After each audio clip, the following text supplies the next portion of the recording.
You're across the country from me, but I would have loved to do this in person. I looked into flights. I did. They were just a little. It was a little crazy. How many of these have you done? How many interviews? Yeah, like podcasts and stuff for the new book, or for this like press kind of. Oh, for the new book, it's kind of just getting started. I'd say this is probably my fifth one. How have they been? Good. Really, really good. People really. There's a lot about this book that people like, which is always very encouraging. Yeah. So that's positive. There was a couple parts of the book that as I was writing, I was like, But people seem to really be enjoying it. They really enjoy Kira. It just, her deadly game just sort of took off, and it seems to be sort of a build-up with this one coming out. So it's all been great. We will get into all of that. I loved the book, by the way. I ripped through her deadly game, the first one, in like literally a weekend, and I'm a slow reader. You've just dropped one. Which one was that? Huh? Which one did you drop? Oh yeah, of course. Good timing. Wow, well done. Okay, so before we get into it, I want to give a shout out to my mom and her book club, because without her, I wouldn't be sitting here in front of you. I wouldn't be here in general, but I wouldn't be sitting here in front of you, because she recommended Sam Hell, The Extraordinary Life of Sam Hell, to me a few summers back when I really wasn't into reading and I hadn't read a really good book in a long time. And she was like, I promise you'll like this book. So I would love if you could give her a shout out. Her name is Judy. Well, I'm glad that you did. And a shout out. What's your mom's name? Judy. Judy, thank you very much for sending your son along to Sam Hell. That's been a book that has had really an amazing life span and continues to pick up readership and go on. So it's all great. And her whole book club. And then this past summer she recommended The World Played Chess, which is like my favorite book I've read in the longest time. And that's when I reached out to you to read it. And then your team told me about Beyond Reasonable Doubt and Her Deadly Game, and I've just been into everything you've done since. Great. Yeah, it's cool. So what was your journey or career trajectory to becoming a author as a full-time job? It's like one of those winding roads in the mountains, which I'm finding is sort of the situation for 90% of the writers out there. Very few authors start writing at 20 and have this long projected career. I knew I wanted to write in the 7th grade. It sounds trite, I know it, but it's really what I wanted to do. I had a really lovely nun sort of set me aside and say, to my mom, he needs more to do. He's not a bad boy. He's bored. And my mom used to be an English teacher before she started having 10 kids. And she had all these classics at home. So I was reading books like The Count of Monte Cristo and The Old Man and the Sea and The Great Gatsby at 12 years old.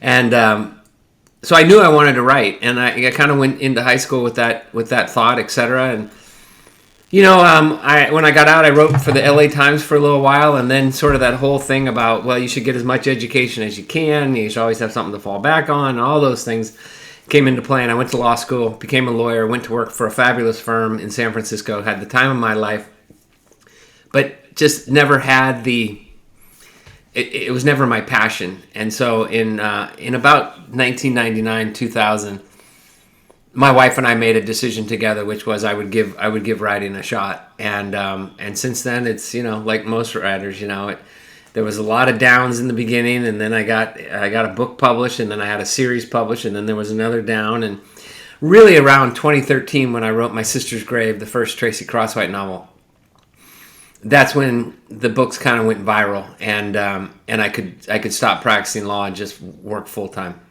as a writer. How old were you at that time? Wow, you're gonna do this to me, huh?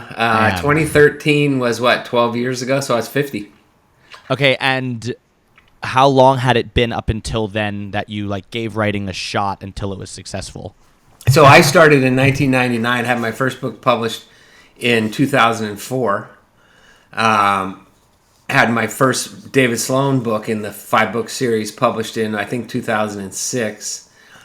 And then was let go by Simon & Schuster in 2000, I think 11 or about 2011. And my agent said, give me something different.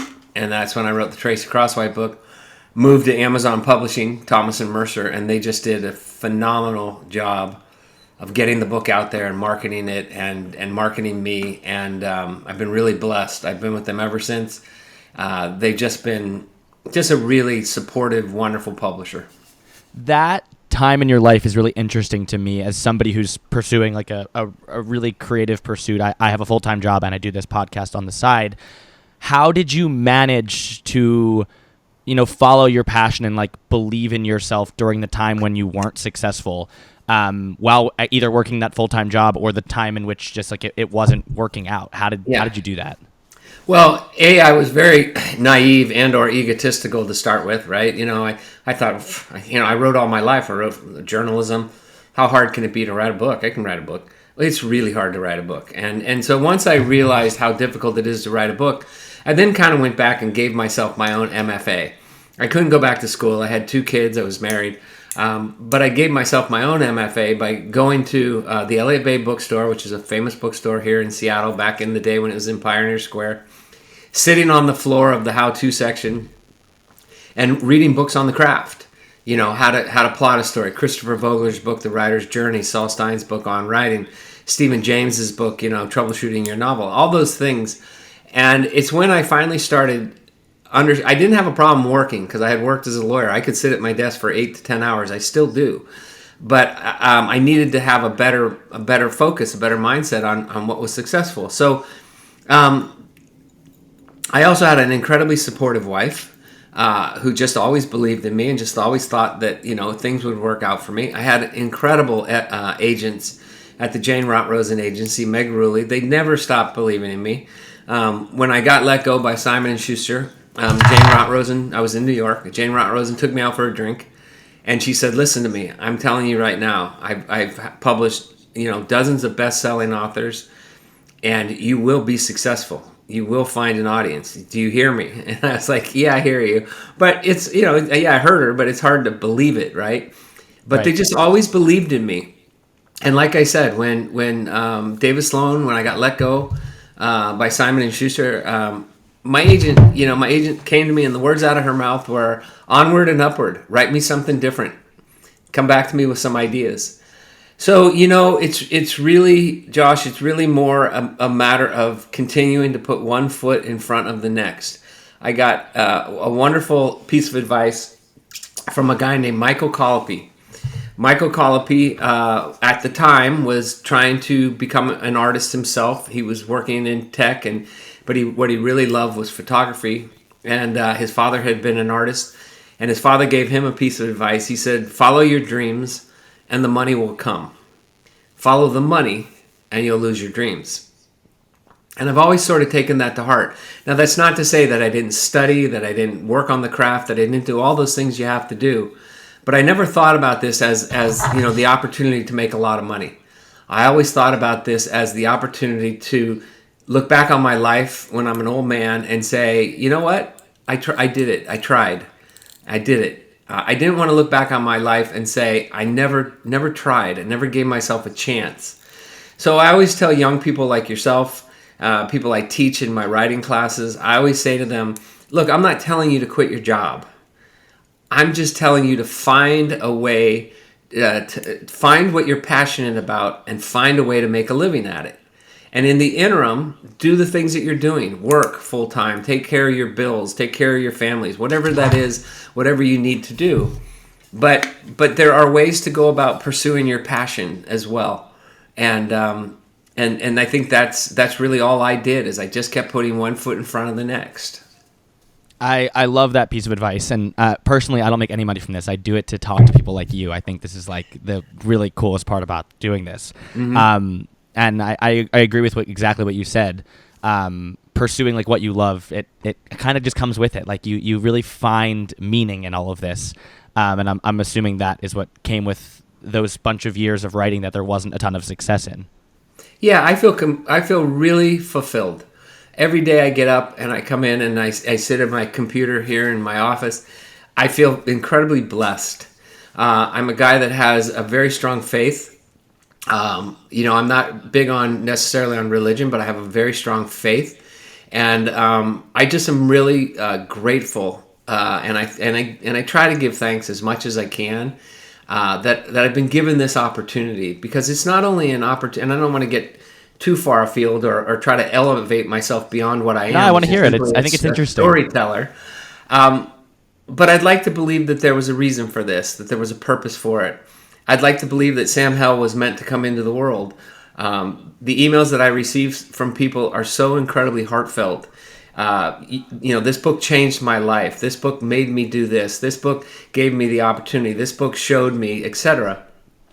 That maybe there was a purpose for this. So I thank God every day that I get to pursue my passion, because I know that most people don't. I'm also incredibly grateful to the people who read me. Who read me and email me and tell me how much they enjoy my books. They don't have to do that, right? But they do, and that's incredibly gratifying. And it's wonderful. It's really great. Yeah, I'm Jewish, and I completely resonated with Sam Hell, and it's like it's the exact opposite religion. It's something my mom said when she read it and I read it, and she was like, you're not gonna really like. You may not at first be like, why am I reading like this book about a Catholic kid? But it transcends religion. It really does. It's really about the coming of age story and finding faith and finding belief and all of that. So I completely resonate with what you said. Go ahead. Yeah, no, just, it doesn't matter what religion you are, really. I think we all have this, in many respects, the same tenet, which is that there's a higher being out there, that there's a higher force out there. And let's hope there is, right? Because it'd be really, I always say to myself, it'd be really lousy to find out, well, this was it. There's nothing else. Right. So I don't, whether you're Jewish, whether you're Muslim, whether you're Hindu, whatever it is, it's every one of those faiths is about faith, is about hope. And the book has brought so much hope to so many people of different faiths that it just really warms my heart. 100%. What does this is a kind of a two-part question about your writing and creative process. I mean, I think talking to somebody like you who gets to pursue a creative process is one of the most interesting people and interesting conversations for someone like me, at least. So I want to start with your creative process. What does your creative process look like, and where do you find inspiration? My creative process is put your butt in a chair and go to work. I mean, that's my creative process. I get inspiration from all kinds of things. It might be a newspaper article. It might be something I hear about. It might be something I read. It could just come to me. My last Tracy Crosswhite book is coming out in May of next year. It's called A Dead Draw. And I just had this idea of Tracy having to use her shooting skills. And she's taking on somebody that is really, really good. And it's basically going to see who's the best. That's what he wants to do. It's a dead draw. And so I went with it. And I read a bunch of books and watched a bunch of old Westerns, 310 to Yuma, The Cowboys with John Wayne, all those, True Grit, all those classics. Yeah. What made them so good? What made them so wonderful? And so it can really be a lot of things. But I think the most important thing is understanding the craft. Taking the time to read the books that teach you how stories are told, because we can all say, look, I'm an artist, right? I'm an artist. I'm going to just create. But the greatest artists that ever lived, Leonardo da Vinci, Michelangelo, Picasso, what they were great students, and they studied. Michelangelo didn't just take a piece of stone and create the David. Michelangelo studied the human anatomy, ad nauseum, until he understood it better than a doctor. So, I had to take the time to learn the craft, understand what it takes to write a novel, understand what it takes to write a memorable character. And then I had to put my butt in this chair, and I had to stare at a blank screen and say, okay, I need to fill 400 of these. Right? Yeah. And just go forward and just keep putting one foot in front of the next. One of the things that I will say is my creative process is I don't stop to edit when I'm writing the first draft. When I'm writing the first draft, I like to think of myself more as a transcriber. And somebody is telling me the story, and I'm just transcribing it. The best stories I've written are the stories in which the ending surprised me. Meaning I didn't know what was going to happen. So I get a kick out of people. Well, they'll email me, and it's great to get the emails. Don't get me wrong. They'll say, "Well, I saw the ending coming." I never did. Right. That's super interesting.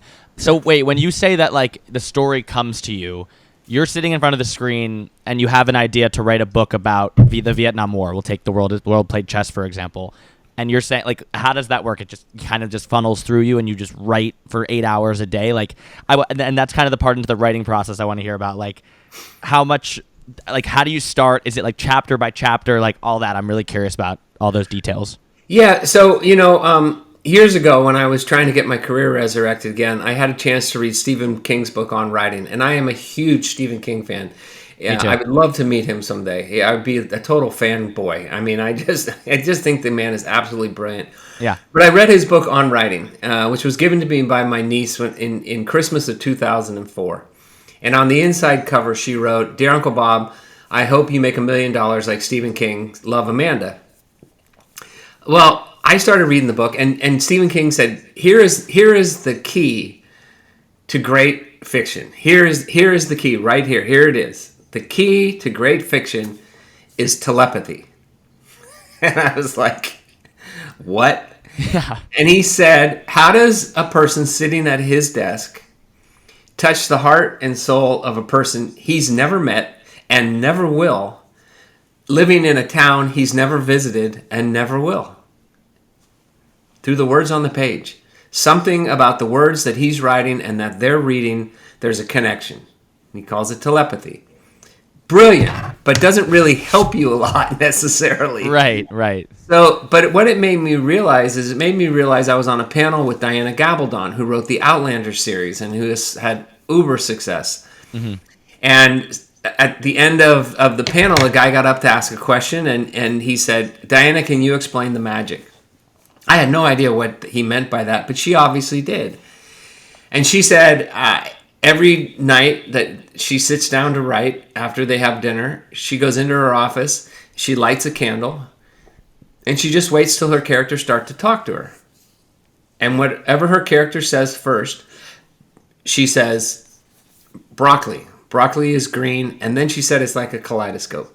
And she just starts writing, and obviously she gets into the character and everything. So for me, it's a little bit of a blend of that. For me, it's having faith that I've done this before 27 times, that I can do it again, that it will happen.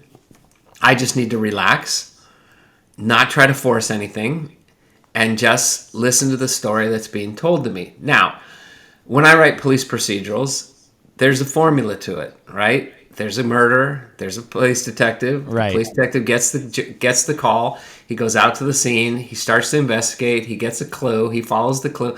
When I write a legal thriller, there's a pattern to it. Something happens. The lawyer has to defend the client. There's an arraignment. Then there's a trial, and then there's but what I'll tell my students, I teach what's called the novel writing intensive with Stephen James, is what I tell my students is the formula, right, exists, but the magic exists in the characters you put into that formula. So when you said to me, man, I read Sam Hell, right? You didn't say, I really love the plot. What you said was, I love Sam Hell, and that's what good fiction is about. Good fiction is about the characters that populate the stories. Yeah, that's a really good answer to that question. And I mean, same with Vince in the World Played Chess and Bo and all the characters that I like that stick with me. And I think, well, I first want to ask you, like, what time of day is like best for you creatively? Like, when do you actually sit in the chair? Is it literally all day? Morning is usually the best for me, and I usually am here most of the day. I'm a little OCD. I am. I have a little bit of anxiety, and I always talk about that because I always want people out there to know that they're not alone in the world. So many people out there deal with anxiety, deal with things like OCD, deal with things like depression. And I think it's important for all of us to understand that everybody has something that they're dealing with. So for me, being a guy that has OCD, being a guy that's a little bit anxious, it's about getting here and going to work. I feel more comfortable when I'm at work than when I'm not at work. I feel like when I'm not at work, I feel like, God, there should be something I should be doing, which is why I've always said I'll probably never retire. But that's okay. If I get to do this forever, I'll be thrilled. I'll be happy.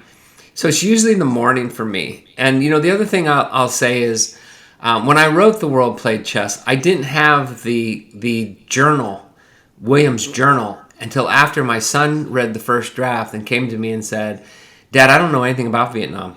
Nobody ever talks about it. Nobody ever wants to talk about it. I don't know what happened. So I don't know why William is the way that he is.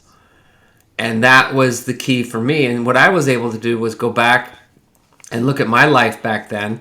And I had been reading on the Vietnam War because I worked with these two guys, right, that I had worked with these two guys that had been in Vietnam. So I was interested in it.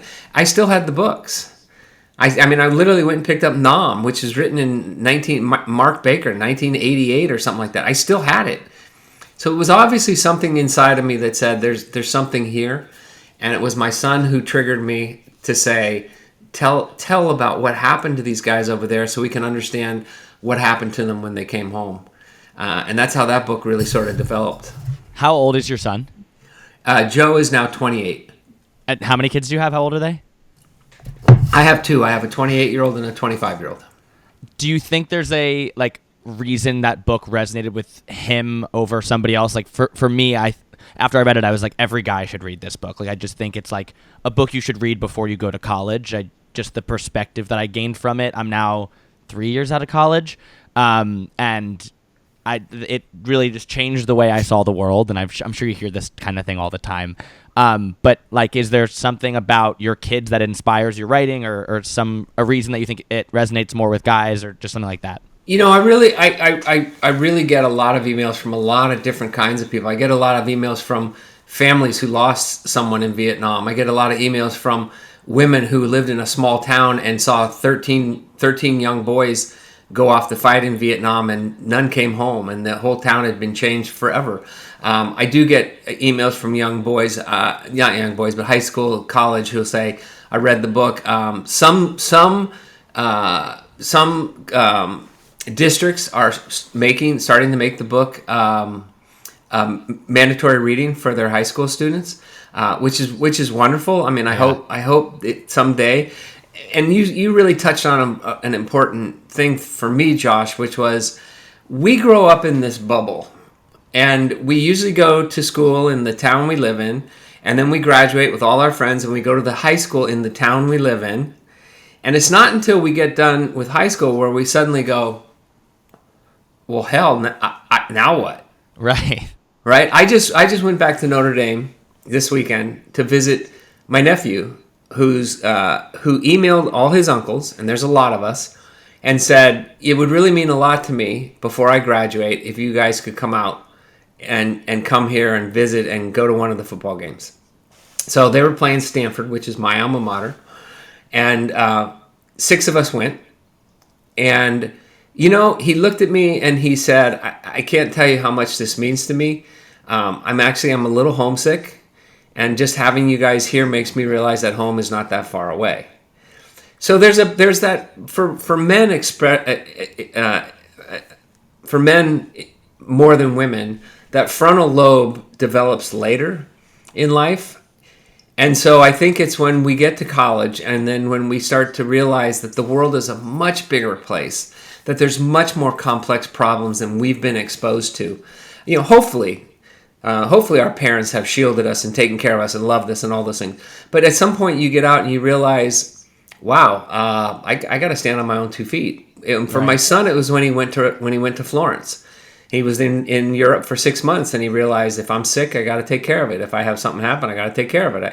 I don't know if you're from New York City or if you moved to New York City, but a lot of young people go to New York City just for that very reason, because it's a place to grow up. Yeah, I'm from outside of Philly, and the reason I say, like, I always think books find you for a reason at the time they find you. And a lot of the time I talk on this podcast about the transition period, one from high school to college, but also from college to after school, and like what life is now, and having to find your own way and find what this all means and what you want to do and what you want to be. And this book brought me incredible perspective, and I'm going to make it I'm going to bring back my book club for this podcast with that book next month. But I just think everybody should read it, because I think the perspective it gives you is really incredible. Thank you. I mean, that means a lot to me, because I think that's really, I never write with a theme in mind. So I didn't write thinking, how this is going to give young people a perspective, but it has. And the same with Sam Hell. I get so many emails from people that were bullied when they were growing up, and they'll tell me how it hardened them, how it made them a stronger person. It's a very humbling thing, to be honest with you, to have somebody email you and say, your book changed my life. I mean, that's incredibly humbling. It just, never in a million years did I think that would happen. But I also am I'm a lover of movies, and I look back on those movies in my life that I've watched, and I've just gone, oh my God, I'm sitting in a theater with my head down because I got tears rolling down. The arts are so important to us. I'd hate for them to be lost. I'd hate for curriculums to change and say, we're not going to teach English literature anymore. We're not going to teach these things, because I think we gain so much more from them, like you were just talking about, than we give them credit for. Yeah, I completely agree. And I guess this next question is kind of what we're talking about, and it's similar to what you said about like the Stephen King, his memoir. I think it's called On Writing, is what you said. Mm-hmm. Yes. But I read through your books, like I really rip through them. Like I said about Her Deadly Game, I rip through them in like 2.5 days, and I'm a slow reader. And I think it's because I find so much meaning in them, in that coming of age story. And I found you probably different than most people find you. I found you with Sam Hell, and then with The World Played Chess. And it sounds like everybody else kind of finds you through legal thrillers and what you're kind of known for. And I want to ask, like, how do you come up with that meaning? Like, does it just find you at the end of the book? Like, how do you create a profound meaning that stick with somebody like me so intensely? I really don't try, because I think when you try, people will know it's forced. What is important to you, what is going to stick with you, is not necessarily what's going to stick with somebody else. People find their own meaning in stories, in films, etc. And it comes from your life experience. I was raised with a handicapped brother. I was raised with a brother that was, pretty severely mentally challenged. And so that changed my life, and that changed how I viewed things. That changed my perspective. So when I read Sam Hell, I'm also a father, and I have a daughter that was bullied. And it just breaks my heart to think that you have a young child who has done nothing wrong being bullied in school. Now, someone like yourself, who, and I'm going to make an assumption here, who it might not be married, might not yet have kids, you're going to see something different in it that's going to resonate with you. Maybe you were bullied in school. Maybe there was something that had impacted your life, or maybe it was something positive. Maybe you had a friend like Mickey. I never had a friend like Mickey, like Sam did. I wish I did. Because I think having a friend of the opposite sex is so valuable to helping you grow up and understand the difference between boys and girls and men and women, that you can be friends without having a relationship. That's, I think, one of the things that really appealed to the people that loved Seinfeld, is Elaine and Jerry had a relationship, but they stopped, but they remained friends. And I think that is something that all of us can benefit from, because you begin to realize, I'm going out with this person, I consider them my best friend, but it's not going to work out. But does that mean they're no longer my best friend? It's that kind of a thing. So Every book is different for every person, and all I can do is try to put the book out there and allow readers to find it and find what it means to them.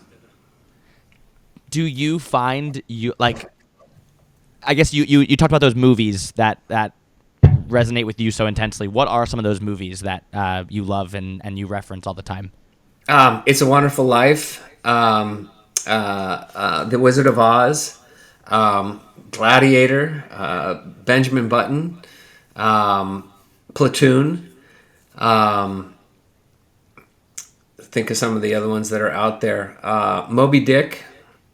All those sort of classics. Trapeze, On the Waterfront.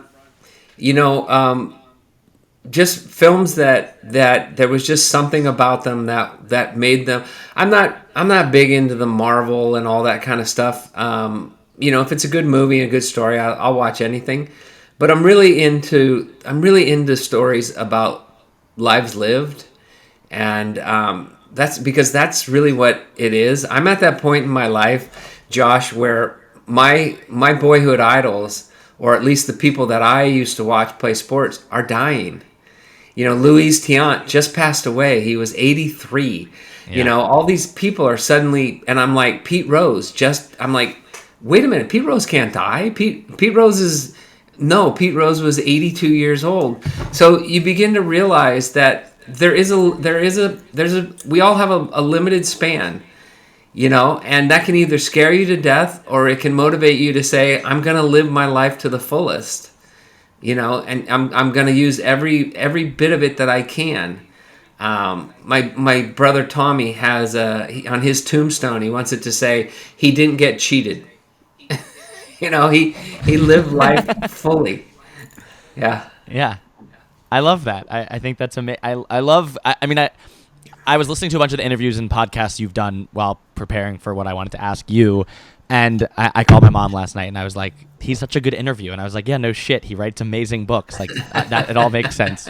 But I kind of got lost in what you were saying. I completely agree with what you said. And it resonates. And I think people hear messages differently at different times in their life, and they find meaning in different books at different times when it's right and when they need it. How do you know if an idea is good? It's a kind of an inner voice. It's an inner voice where a lot of times, things will start off with, this is okay, but I will trust that inner voice that I'm supposed to be telling this story for a reason. And I don't necessarily know what the reason is when I start, but then it will come to me. And probably the best example I can give you was I wrote 3 espionage novels with a character named Charles Jenkins. And it's either in The Last Agent or it's in The Eighth Sister. Jenkins is in Europe, and he's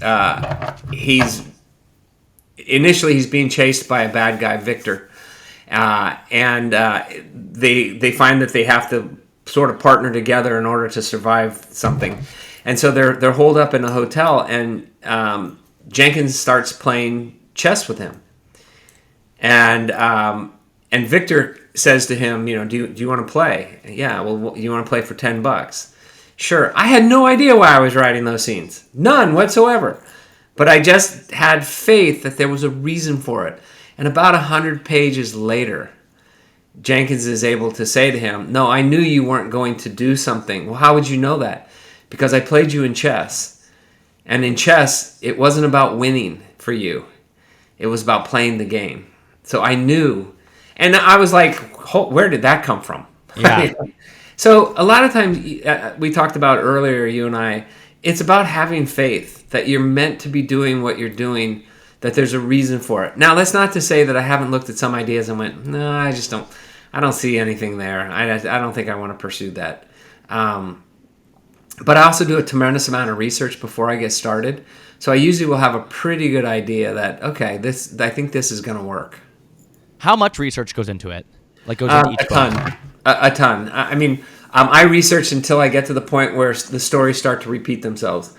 So, for instance, in the World Played Chess, I probably read 12 or 13 firsthand accounts of young men who were in the bush in Vietnam, not the support guys, but actually physically in the bush. And I worked with the two guys that were both deep in the bush, and then I had a friend of mine. I call him Gunner Bob, who was a gunner sergeant over there, who also helped fill me in. And when the stories started to repeat themselves, then I knew, okay, I've done enough. Yeah. I have a pretty good handle on what it was like for those poor guys when they were over there. Yeah. Okay, that makes sense. Do you have any characters that stick with you or resonate with you more than others? I've told you that I obviously do, but do you yourself? Absolutely. I mean, Sam Hell resonates with me. I'll tell you the character that resonates with me, and the reason why is Victor Cruz. I loved writing Victor Cruz. I loved writing that character. And when I got to that point in the story, I won't, no spoilers, but when I got to that point in the story where I knew what I had to do, I wept because I really liked that guy. You know, I really did. I liked him. I liked the message he had.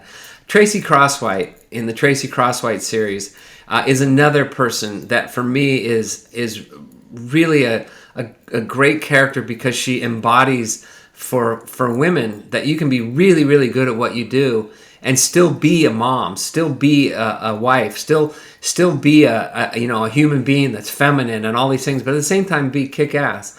Kira Dugan is close to me because my mother grew up in an alcoholic household, and I saw sort of what it did to her and her siblings. And so here's Kira that, swore she'll never work for the family law firm because they're so dysfunctional.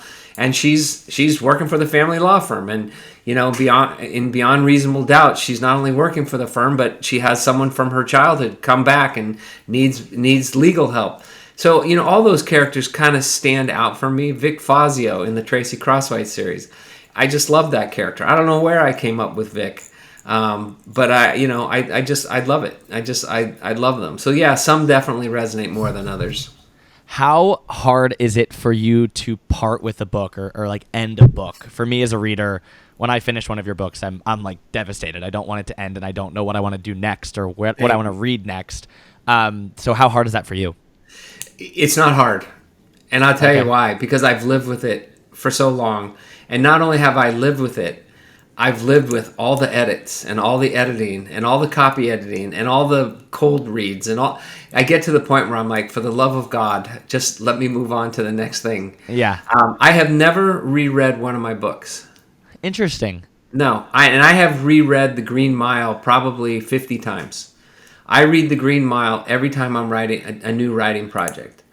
Because I feel like The Green Mile is a textbook on how to write a great novel. Stephen King's ability to make a story visceral, to allow the reader to not only see what's happening on the page, but to smell it, to hear it, to taste it, is so brilliant that I read that book just to remind myself that there are more things than vision that I need to write. So when I get done with one of my novels, I'm usually done with it. I do think that when I get a little bit past what I'm doing now, and I do think that I'll go back and I will read some of them again. The hard part is you start reading and you're like, well, wait, I want to change that. I want to say that sentence. You can't, right? But if I think there will be a point where I can go back and I can read Sam Hell and The World Played Chess and Beyond Reasonable Doubt again and say, oh wow, okay, you know what? This was a good story. I'm proud of this. Yeah. What does the editing process? You just gave me this question. What does the editing process look like? And like, what happens if you disagree with the editor? And like, as somebody who doesn't know any of this, like the publishing process and what does it all look like? I have a great team. I have an amazing team. When I get done with a book, then I really trust my agents first, because I don't want the book to go to my editor first if there's something kind of glaringly wrong in it. I want my editor to really be focusing on plot and characters and stuff, and so it will go to my agents at the Jane Rotrosen agency. There's two of them, and they'll read it and they'll give me their feedback, and I'll probably modify, make some changes. Then it goes to my editor. I'm really blessed. I have a terrific editor named Gracie Doyle. She's really intuitive. She's really bright. And she will then give me her feedback. And then I'll go back and I'll make some additional changes to it. Then it goes to my copy editor. And my copy editor is in Boston. And Charlotte is brilliant. And so the first page, Charlotte will send me a 5-page letter. And the first page will tell me all the things that's great about the book and everything that's great about me. And the next 4 pages will tell me everything that needs to be changed. So I usually read Charlotte's letter, and then I put it down and I walk away. And then I come back and I reread it and I go, yep, she's right. And that's about a month-long process where I get it back to her. She comes back and says, well, a little bit more here, and that whole thing. Then it goes to your copy editor. Most copy editors are just looking at grammar and stuff, but I have a really wonderful copy editor. And he will literally be reading the novel, like in Her Deadly Game, which was before Beyond Reasonable Doubt. There's a chess game. And he will literally say, Bob, I know chess, and I just played the game. I think there's an error. Well, I consulted with a grandmaster, so I'll say, nah, there's no error here. And he'll say, no, Bob, I think there's an error here. And I'll go back to the grandmaster, and he'll go, oh, shit, he's right.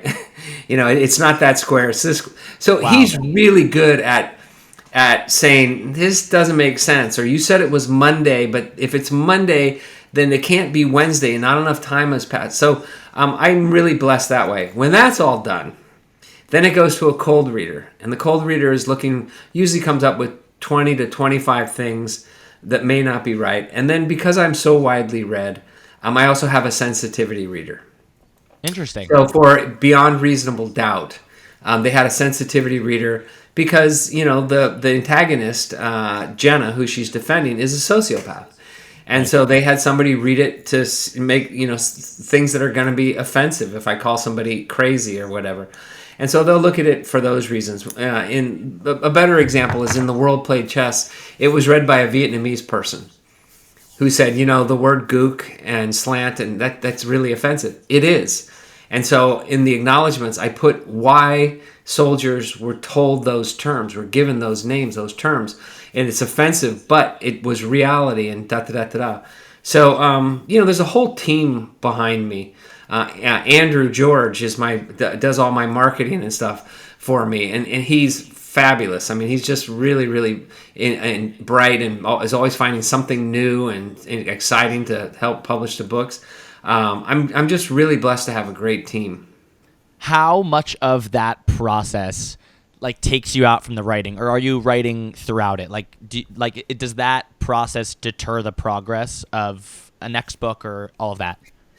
No, because everything is sort of timed in a certain spacing. My biggest problem is I write too fast. And so that's a problem for the publisher, because then it's like you don't want to be cannibalizing your own work. You don't want somebody to go, oh crap, Dugoni's got 2 more books out. I got to read something else. Or you don't want somebody to buy, The World Played Chess, but they don't buy Beyond Reasonable Doubt because they're too close together, and it's like I just read one of his books. So, but because I'm a guy that has OCD and anxiety, I'm always writing. And so they've been really great. Thomas and Mercer and Lake Union have been really great. They've just said, look, you just write the books. We'll work on the schedule. We'll figure out the schedule. I've never thought about it that way. I mean, I liked your books, and now I just keep reading you, and that's the same with another author, like a Stephen King. I like his books, so I keep reading him. So I never even thought about the cannibalization or the publishing process and how that works. That's really interesting. Yeah. What are you working on now? So I just turned in the 3rd Kira Dugan book. It's called Her Cold Justice. And it's a case in which she's asked to defend a young black man who's accused of murder. And he's actually related to her private investigator, J.P. Harrison. Yep. And so there's really big stakes involved in that. Hold Strong, I think did I mention this earlier? I was on another podcast. So Hold Strong is a World War II book. And it's a never before told story about what's called Japanese hell ships. And I helped to create 2 characters, Sam Carlson and Sarah Haber, 2 young people in a fictional town in Minnesota in the 1930s. Right before the war, and Sam gets drafted and sent off to the Philippines. and Sarah is brilliant in math and goes in to be the code breaker. Two guys, I'm all of a sudden in and out of my head. Two guys, two university professors had done a tremendous amount of research on it, and they asked me to help them get the story over the finish line, basically. And they are Jeff Langholtz. I want to give them a little credit. Yeah. Jeff Langholtz and Chris Crabtree. Brilliant research. And so that was really a fun book to write. And then the 11th, maybe 12th book in the Tracy Crosswhite series, A Dead Draw, will be out in May. So Hold Strong comes out in December. Beyond Reasonable Doubt comes out October 22nd. Hold Strong comes out January. And that's a great book. I can't wait to read it. I'm excited. And then A Dead Draw, Tracy Crosswhite, comes out in May, and then Her Cold Justice, Kira Dugan, comes out. When is that coming out? Maybe September. You're a busy guy. Is there anything you're like literally writing sitting in front of the blank page right now that like today, yesterday? Tomorrow? No, in fact, because I just got back from Notre Dame, visit my nephew. Yesterday, the golf course is closed, so there's no lure there. I actually did yard work, to be honest with you. The leaves are starting to fall here in Seattle, and they kill the lawn, and so all those, not very exciting things. This morning, I got up and worked out. Came back. I had an interview at 8:30. I'm doing your interview. I have another one at 11:30. And then I'll be free for the day. And I have an idea for the next Tracy book, which would be what I need to write next. But I have to explore it before I figure out whether it's going to have any traction. I'll have to see. And what does that exploration look like? So in this particular instance, I had somebody send me an email saying, "Have you seen what's going on here?" And it's about a sheriff in a town here in Washington that is sort of running his own country. Huh. He has sort of his own posse, sort of his own. He says that if somebody comes in and tries to stop him, he'll deputize his citizens and he'll create. I mean, there's some crazy stuff, so I have to look into it a little bit more. But I can see a situation where perhaps Tracy gets drawn into this and doesn't realize that the good guys are not the good guys. Yeah. And there's something going on here. That's really cool. So that's something that I'm kind of excited about, that, to be honest with you. Yeah. And that's when I know I have something's going to work here. If I'm excited about it, then I'm really hopeful the reader will be excited about it. Go ahead. No, you. Well, just like writing A Dead Draw, I wanted Tracy to go back home and literally have to get into a draw with a guy that's a skilled shooter. And he has set her up for this. He wants this opportunity, right? And so to be able to go back to my childhood and watch all those old movies I grew up watching with my dad, True Grit and all that, and go back and read about Dodge City and Tombstone and Wyatt Earp and how all those things, I mean, to me, that was a thrill. Yeah. And I hope readers like it, and that's what I'm talking about. When I get excited about it, then I'm like, okay, you know what? I think this is going to work. No, I was just going to say, you can really tell when somebody's excited about something, right? Like, I believe if I'm excited about something, it'll come through when I'm talking to somebody like you, even if somebody that is listening to this may not know who you are. Right. My excitement for you in this conversation will come through loud and clear. So I completely agree with that. Would you ever consider making any of these books into TV shows or movies? Everything's been optioned. I just had a kickoff party yesterday with Sony Studios. For which one? And about the Tracy Crosswhite books. Wow. Liz Hanna, who is a brilliant screenwriter, and she's like in her 30s and has already, I think, won a Grammy. She's been brought in, and we had a nice conversation yesterday and about Tracy Crosswhite and where we would go from there. And she's continuing to do some reading. The Extraordinary Life of Sam Hell was bought by a Jewish woman producer, director, who was recommended. The book was recommended to her by a friend who was Muslim, and said, you got to read this. She's incredibly high powered. It was in her possession for a number of years, but then COVID hit. So right now it's with a gentleman back in New Jersey who has great credits and is looking to do something inspirational. So I'm hopeful there. Kira Dugan has been bought. Wow. And that's sort of been going forward. And the Charles Jenkins books, really an interesting sort of story there. He's a black African. He's a black man in his 60s, and he's a former CIA officer called back into service. And I was just on the phone with the studio there, and they want to make some changes, but they're excited about the changes they're going to make. They explained them to me. I'm excited about it. So for me, it would be a thrill to go into an auditorium or whatever and sit down and see my characters come to life. Now, having said that, I remember a story I heard about Jeffrey Deaver when his book, The Bone Collector, I think it's called The Bone Collector with Denzel Washington, who's this brilliant guy, but he's confined to a bed, and he's able to figure out. He was in watching the TV show, and a woman walked in, and he went, Who is the woman? And that's his sister. Oh, he has a sister? So TV, film is a different medium than books. They have to think about things I never had to think about, like how many actors can you have on stage at the same time? How much is that going to cost? No, we can't blow up that car. It's too expensive. They have to deal with all these other things. So like in my conversation yesterday, I told Liz, I just said, I'm really excited to see your vision for Tracy Crosswhite, because she's really got some great credentials to her. So I'm anxious to see how she translates that onto a screen. First of all, congratulations on all of that. Thank you. I can't wait to watch everything. I like when I'm reading your books, I see them in front of me. Like an example I have from The World Played Chess is the pool scene with the girl, and it's like I see that in a movie. Like I can't wait to watch that. Yeah. Same within Sam Hell, the scene with the statue. It's just like they feel like they should be movies, and they should just they're that visceral and visual and vivid. What autonomy do you have over a book or a movie when you sell it? None. Zero? No. Wow. In reality, no. But some of the studios are really, really wonderful, and they will definitely ask my opinion and some things. But once you sell it, it's sold.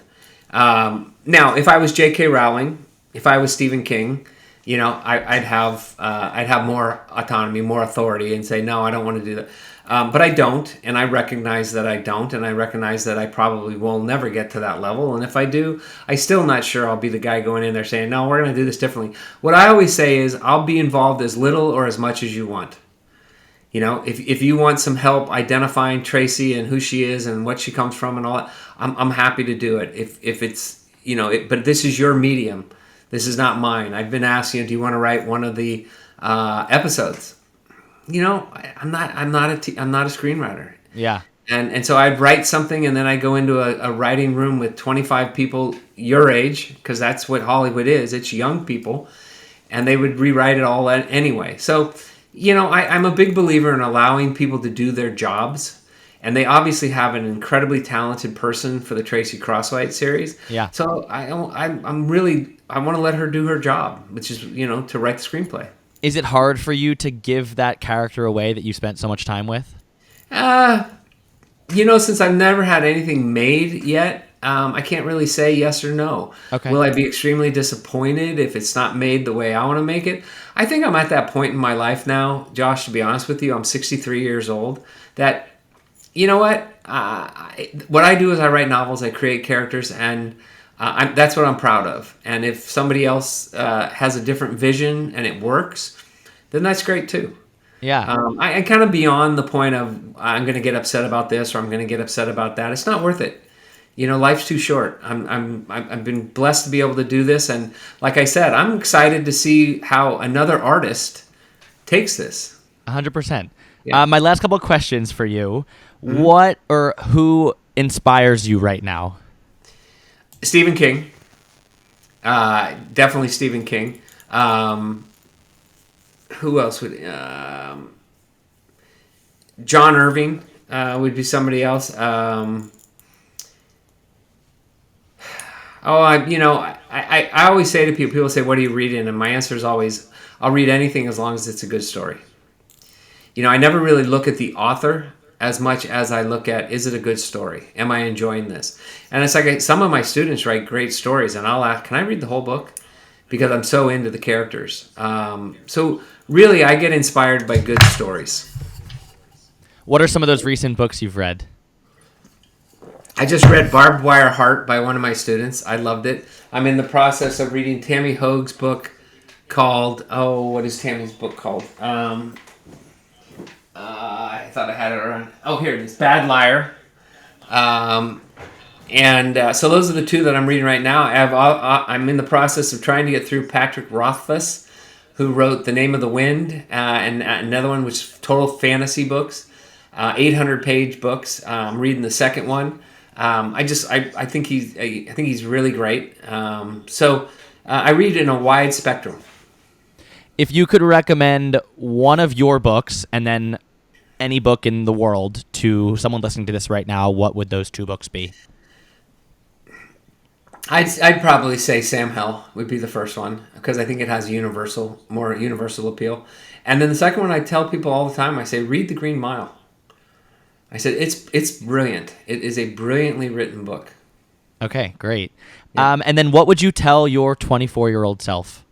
My what self? Your 24-year-old self. Follow your dreams. Follow your dreams. I tell my 24-year-old self that all the time because I have my kids. And my daughter just said to me she wants to go back to school and she wants to teach. She wants to get out of commercial real estate. And I tell them this all the time. I say, find your passion and then find a way to make a living at it. And then you'd never work a day in your life. So whatever you're passionate about, like you're doing right now, find a way to make a living at it, right? If you love to interview and have a podcast, and I hope it all goes viral, and you're an influencer, and all those people then that's fabulous, because you're doing what you love to do. Yeah. And then, well, thank you. I appreciate that, and I love that advice. And then tell everybody where to find you, about Beyond Reasonable Doubt and everything. Your book Beyond Reasonable Doubt is coming out today. The day I put this podcast out, it will be out next Tuesday. And it's so you can find it on Amazon Publishing. You can find me at robertdugonibooks.com. I'm on Facebook at Robert Dugoni. I'm on Twitter. I'm on TikTok. Instagram. All those things. My 25-year-old helps me immensely with all that stuff. You on the golf course? I'll be on the golf course somewhere. I just got back from Ireland. I played 6 courses over in Ireland. That's my third amazing. trip. So, it's you can find me pretty much any social media handle. And you can find me on my website. And you can find me at Amazon Publishing as well. And tell everybody what Beyond Reasonable Doubt is about. So Beyond Reasonable Doubt, Kira Dugan is a mid-30s criminal defense lawyer who has left the prosecuting attorney's office in Seattle and gone back to the family law business. Her father was a famous defense lawyer named Patsy Dugan, but he was also an alcoholic, and alcoholism has caught up to him in her deadly game. And Kira has all of his skills. She's intuitive, she's smart, she's a chess prodigy.